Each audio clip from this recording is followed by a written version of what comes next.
নমস্কার বন্ধুরা, আজকের রেসিপি হচ্ছে পটল চিংড়ি। পটল চিংড়ির জন্য প্রথমে আমি জিরাটা বেটে নিলাম। এবার আমি কটা কাঁচা লঙ্কা বেটে নিচ্ছি। আজকে যে আমি পটল চিংড়িটা করব তার জন্য আমি কতগুলো পটলের ছালগুলো ছাড়িয়ে নিলাম।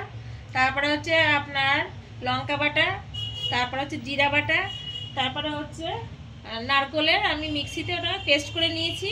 আর পাশে আমি চিংড়ি মাছটাকে ছাড়িয়ে রেখে কিছুটা ভেজে নিয়েছি। এবার আমি ফ্রাই প্যানে কিছুটা তেল দিচ্ছি। তেলটা গরম হলে ওই নারকেল বাটা আর জিরা বাটা আর হচ্ছে লঙ্কা বাটাটা একটু ফ্রাই করে নেব।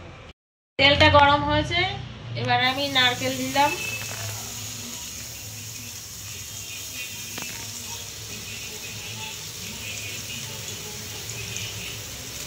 এবার আমি লঙ্কাটা দিচ্ছি আর জিরা বাটা,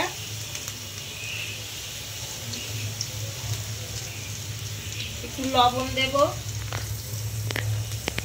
স্বাদ মতো।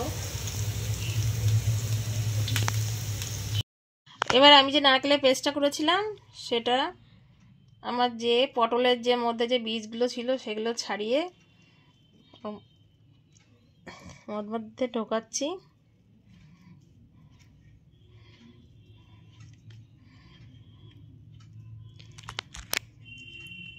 চিংড়ি মাছ দিচ্ছি তার মধ্যে।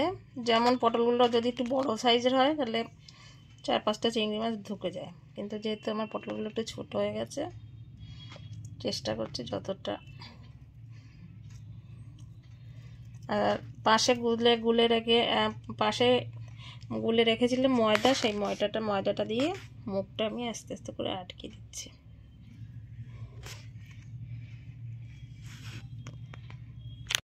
এবার আমার এই যে পটলের মধ্যে ওই যে নারকেলের যে পেস্টটা ছিল সেটা দিয়েছি, আর চিংড়ি দিয়ে আমি ময়দার একটা লেই বানিয়ে সেটাকে দিয়ে আমি আটকে দিয়েছি। এবার আমি গরম তেলে এটাকে ভাজবো।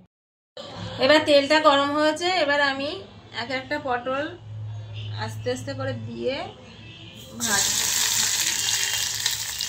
আমার হয়ে গেছে পটল চিংড়ি। আমি এর উপর দিয়ে একটু গোলমরিচের গুঁড়িটা দেবো।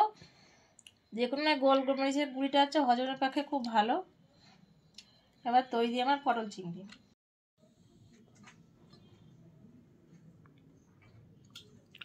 বাবা গুড গুড, বহুত দিন পরে পটল চিংড়ি খাচ্ছি। এই পটল চিংড়িটা হেভি সুন্দর হয়েছে।